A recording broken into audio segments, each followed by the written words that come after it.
मायका पोस्टमैन जी को मायका पोस्टमैन आनंद जी को चिट्ठी थमाकर चला गया था। चिट्ठी देखकर आनंद जी ने अपनी पत्नी को आवाज लगाई, सुनती हो, रमा की चिट्ठी आई है। तुम्हारा तो चश्मा टूटा है, मैं ही पढ़कर सुना देता हूँ। हाँ जी सुनाइए, आशा देवी ने पति की बगल में बैठते हुए कहा। अम्मा बाबूजी प्रणाम, ईश्वर की कृपा से आप दोनों स्वस्थ होंगे। मैया सदैव आप पर कृपा बनाए रखे। मैं भी ठीक हूँ बाबूजी, जानती हूँ मम्मा तो आंखें पोंछ रही होंगी। मेरा खत आप पढ़ते हो तो उनके आंसू उनके गालों को भिगो जाते हैं। अम्मा का चश्मा सही नहीं हुआ होगा, करा दो सही। बाबू जी बिन आंखों के तो सब सुना है। अम्मा क्या बनाई हो खाने में? कई दिनों से मेरे तेरे हाथ के खाने का बड़ा मन है।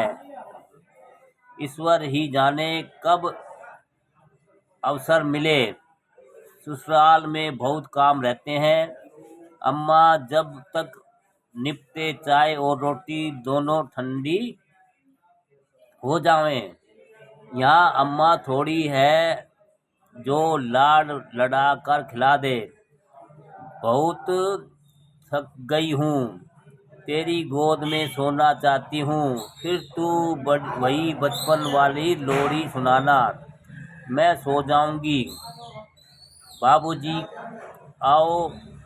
आ जाओ, मुझसे मिलने बड़ी याद आवे है तुम दोनों की। अच्छा सुनो, मत आना, पहले अम्मा का चश्मा सही करा दो, मैं प्रतीक्षा कर लूँगी, फिर आ जाना बाबूजी। और क्या ही लिखूं। चलो अब चिट्ठी समाप्त करती हूँ। ध्यान रखना अपना और अम्मा का। तुम्हारी बिट्टो। अर्जी सुनो आज तुम्हारी बिट्टो। अजी सुनो, आज रमा ने चिट्ठी लिखा है।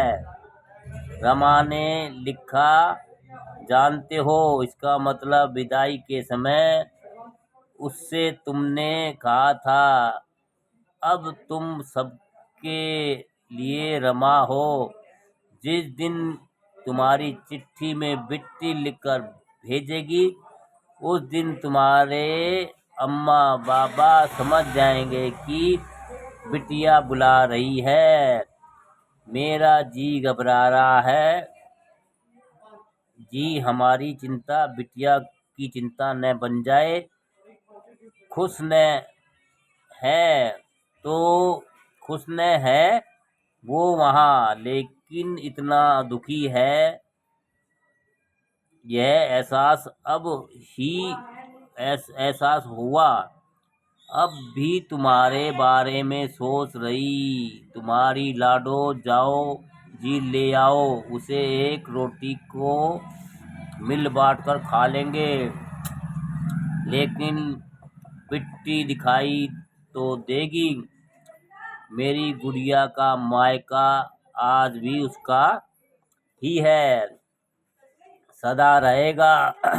आनंद जी के चेहरे पर दुख, ममता, क्रोध जैसे भाव उमड़ रहे थे, लेकिन वो अपना थैला उठाकर रमा के घर के लिए निकल पड़े। मायका बेटा बेटी, मायका